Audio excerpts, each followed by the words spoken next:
Assalamualaikum warahmatullahi wabarakatuh. This is another topic, or another few topics I'd like to talk about. Right now, the first one is I've got a bit more information about the three-step writing process I'd like to share with you. Okay, now this would be in terms of the headings that I mentioned before, descriptive headings.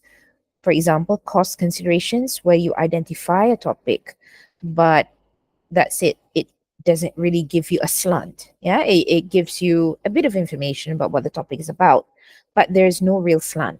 Informative headings, redesigning material flow to cut production costs, gives you a bit of guide. Yeah, there's a certain way to think about a topic. So redesigning material flow to cut production costs would be giving you a more specific heading, isn't it? A more specific topic compared to cost considerations.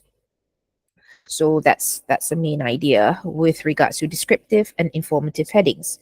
Now, this is an important table with regards to revising for clarity. As you can see, you have overly long sentences which are ineffective, right? Because there are too many compound sentences, yeah, or there's a use of compound sentences that are too complex, right? So the magazine will be published January 1st, and I'd better meet the deadline if I want my article included, because we want the article to appear before the trade show. Very wordy, isn't it? Yeah. So it's good to break it up, isn't it? Yeah. The magazine will be published January 1st. I'd better meet the deadline, because it goes to straight, because we want the article to appear before the trade show. Yeah. Because we want the article to appear before the trade show. You don't need to have if I want my article included, right? So we don't need that. Hedging sentences, overqualifying sentences. I believe that Mr. Johnson's employment record seems to show that he may be capable of handling the position. Yeah. So Mr. Johnson's employment record shows. So you don't have to have seems to, may be capable. So what happens is it makes it sound rather doubtful. Okay.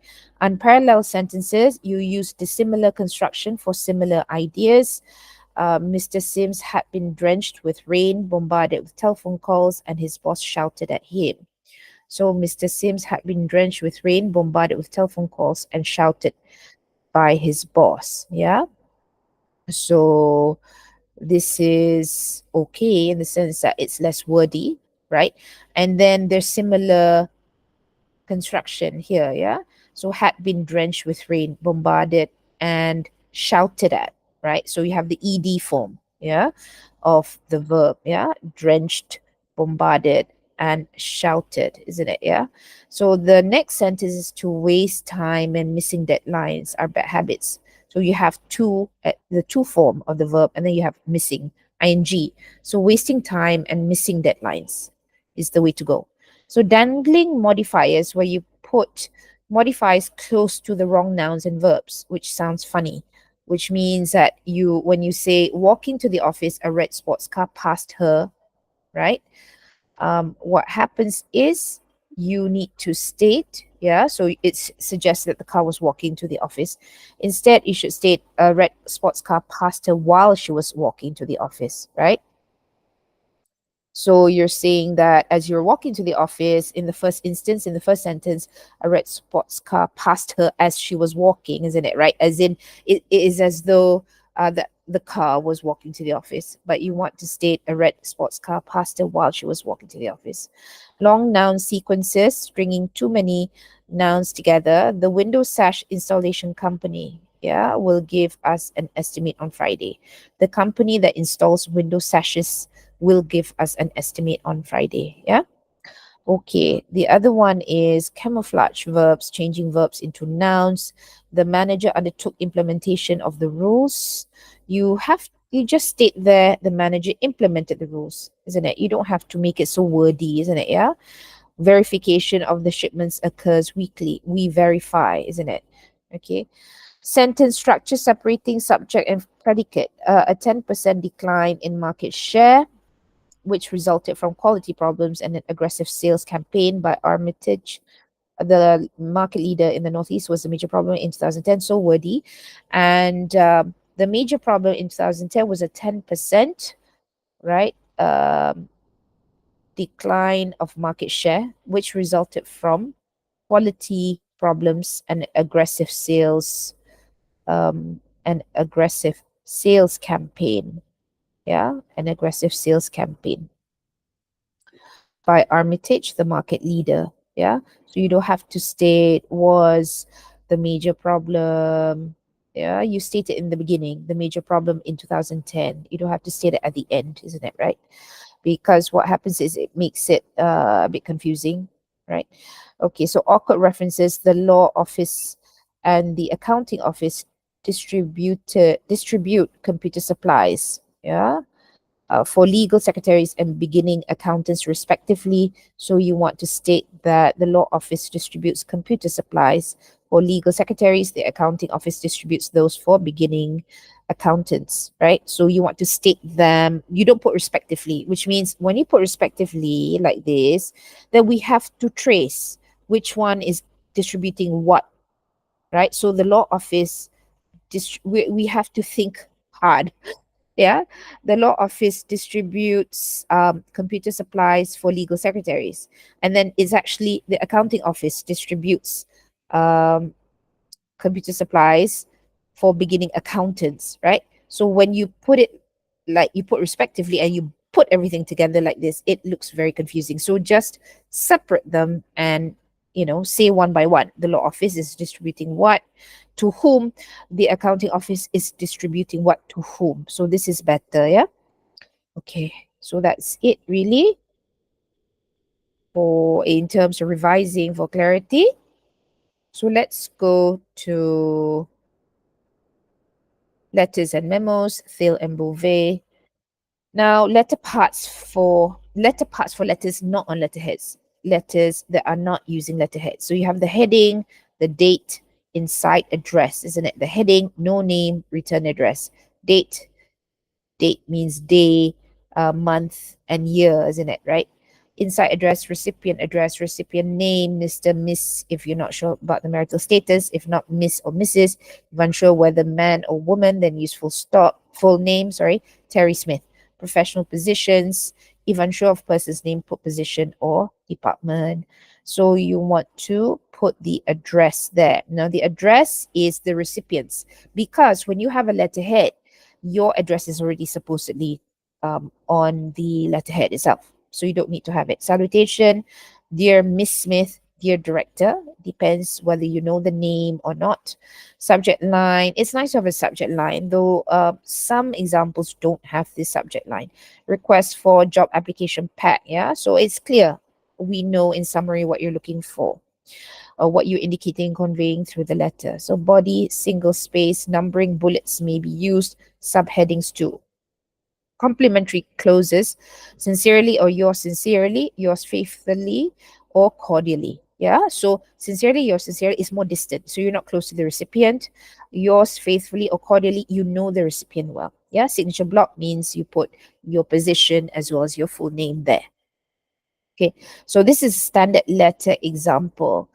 This doesn't use a letterhead, as you can see. So you have your address on top. Yeah, so if you were Peter Simond, then you would have the Belmont Drive on top, isn't it? And you have the spacings on the right, how many blank lines there should be, isn't it? Yeah, date at the bottom, inside address, right? Inside address is basically to whom you are writing this to, isn't it? As you can see, dear Data Life Customer Service, we don't even know who the person is really. Yeah, it seems that it's an office, it's a customer service office. Yeah, so as you can see here, they did not put the subject line here, but it's nice to have a subject line. Yeah, and cordially is put here to give it a little bit more friendly, give it a friendly tone. And then signature block is very simple here. There isn't even any position or anything, because you're writing, I suppose, from a customer's viewpoint. So it doesn't really matter what position you have, isn't it? Right? It won't influence anything. You can see the different lines that are needed, the different blank lines, how many there should be in between paragraphs, and then you know uh, the lines down here as well, the spacing, isn't it? Yeah, down here. Okay, so letter parts for letters on letterheads, addressee notation. So you need to have restricted readership, confidential if you want to make it confidential. Attention line, attention Dr. McHenry, attention Director of Marketing, recipient, yeah. Subject line, what the letter is about, put the subject. You can do that re or in re, concerning or in the matter of, in Latin language. Yeah. Heading on second page, you can put the heading here, right? So you can look at the example after this. Peachtree Lecture Bureau, name of office of recipient, name of recipient, date, page 2, company signature block only if no letterhead, reference initials, enclosure. Yeah, you could have these different parts. CC, right? Courtesy copy, if you were to copy it to somebody else, mailing notation, postscript, yeah, personal message for emphasis, yeah, maybe you forgot to mention something, and in the main letter, so you want to add on lah, yeah. So here it is, you have the date, then you have the different lines, and then addressee notation, you have confidential here, yeah.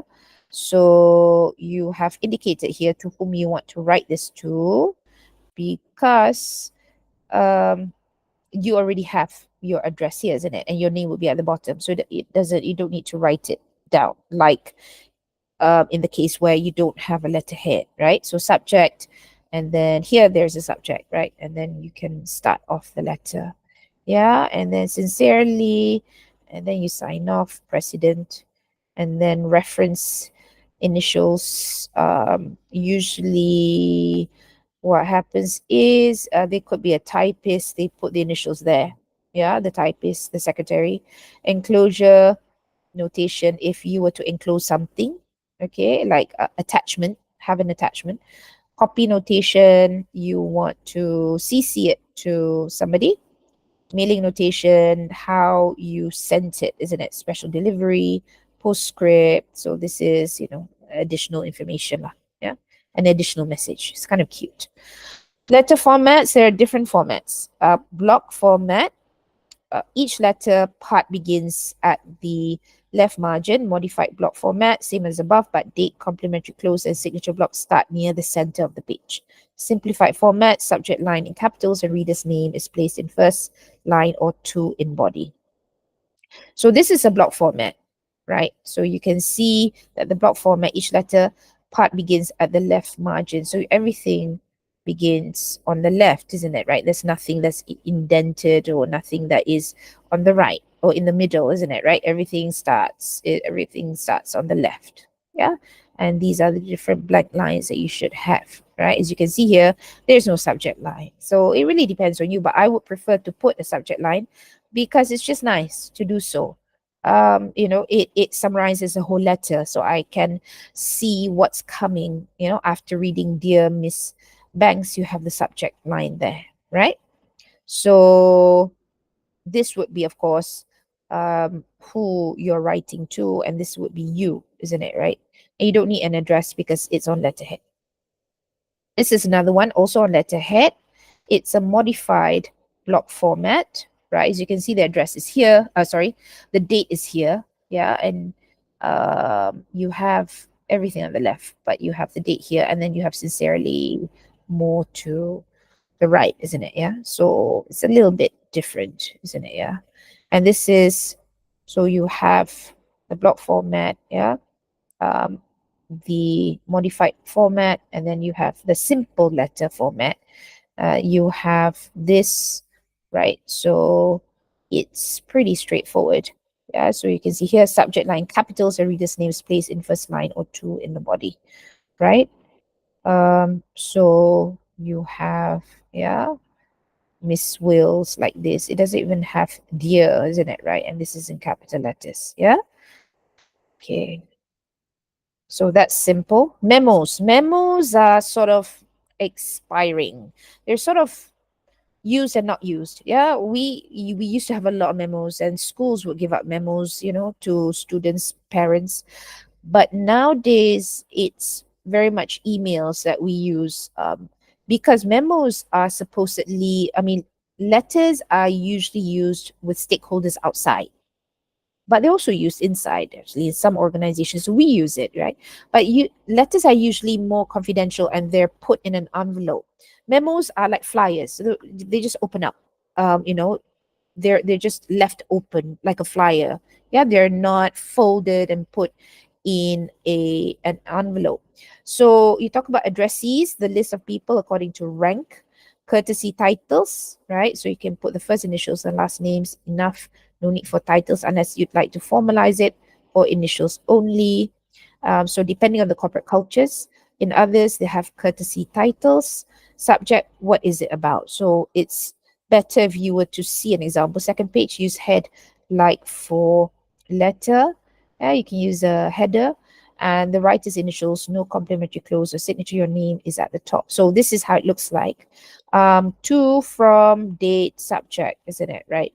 So you could be ranking the different people who are receiving the memo, right? You could do that. And sometimes the heading is organized like this, so it looks more like this, right? At the bottom. Okay. And this is an example: to all staff from Nina Wilson, CEO, right? And then thank you. Some people don't sign off like this, right? They just leave it because as it is, without Nina Wilson at the bottom, because it already says Nina Wilson on top. So some, all staff. So, it's basically only it's usually printed, right? And opened and sent out, put in our pigeonholes like flyers. Right, so that's the end of this. Let's look at emails.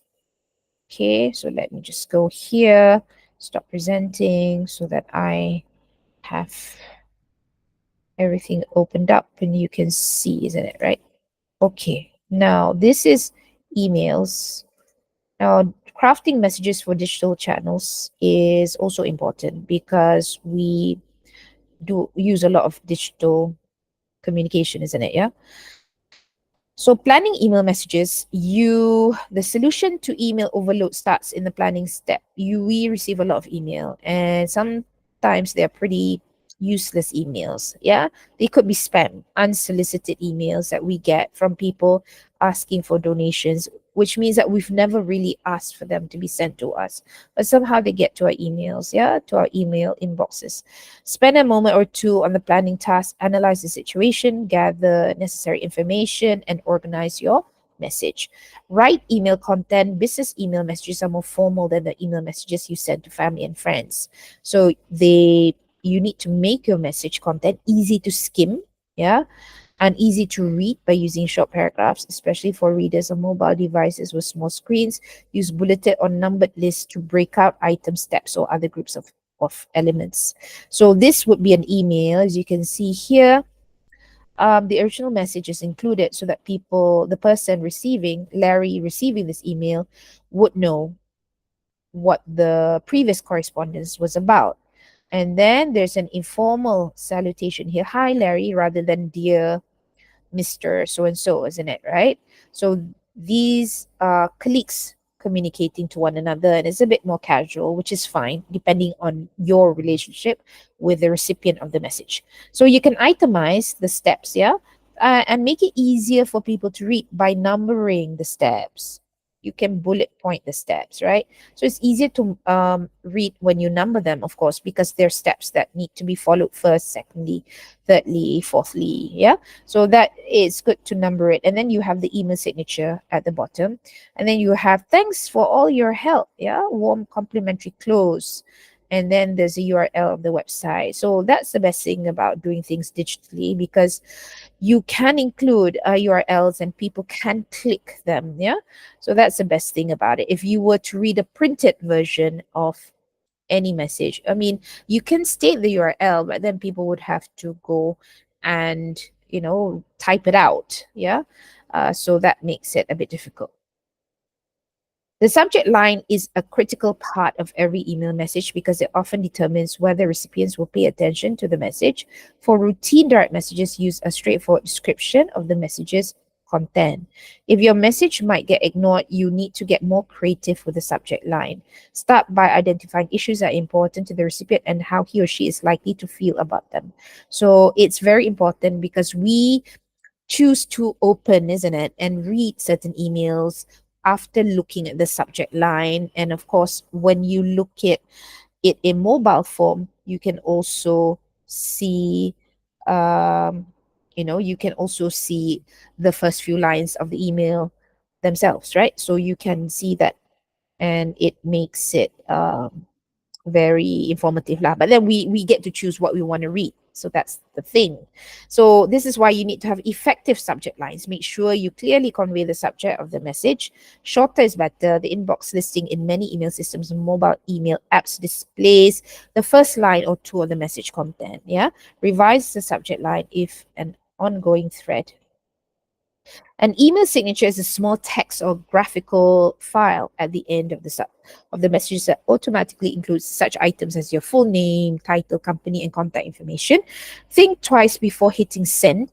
And a simple mistake in your content or distribution can cause major headaches. People will get a headache because there's a mistake. So you want to be careful.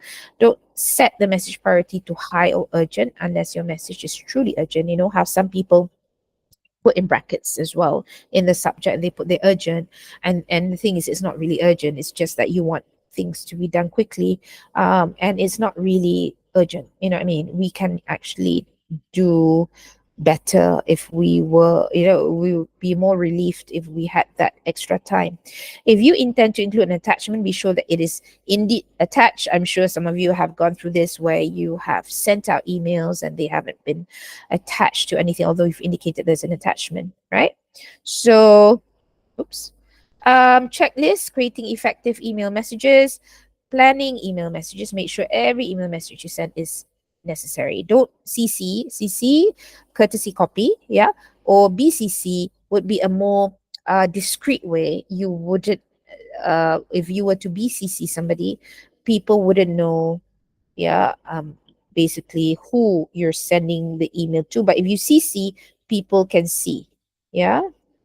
So that is, oops, that's what you want to. I mean, it depends. What is it? Yeah. So BCC stands for blind carbon copy. So when you want to send the email to many people, you want to keep the addresses private and secure, isn't it? CC is when the recipients can see the addresses of those listed under the field. So blind carbon copy is BCC. Follow company email policy. There should be a policy which says, whether it's written or not, which says, you have restrictions and you can't just say anything, everything, isn't it, right? You are representing the company. When you use your formal, your official emails, you are representing the company in a way. So you can't run away from the fact that whatever you say, whatever you do, would affect the reputation of the company. Yeah. Even with brief email messages, spend a moment to plan what you want to convey and the best way you say it. Writing email messages, remember the business email is more formal than personal email. Recognize that email messages carry the same legal weight, so you can use it in court, right? Pay attention to the quality of your writing and use correct grammar, spelling, and punctuation. Make sure that your subject lines are informative. Identify the purpose of your message, what you want people to do, isn't it? Yeah. Make your subject lines compelling, make it intriguing, catch the reader's attention through the first few words. When you complete, revise, and proofread carefully, keep the layout of your messages simple and clean. Use an email signature file to give recipients your contact information. Double check your recipient list before sending. Don't mark messages as urgent unless they truly are urgent. Okay? So that's what you don't want to do. Right. So that's it, really. Thank you very much for listening. Right. And that is all I have to say today. See you later. Assalamu alaikum warahmatullahi wabarakatuh.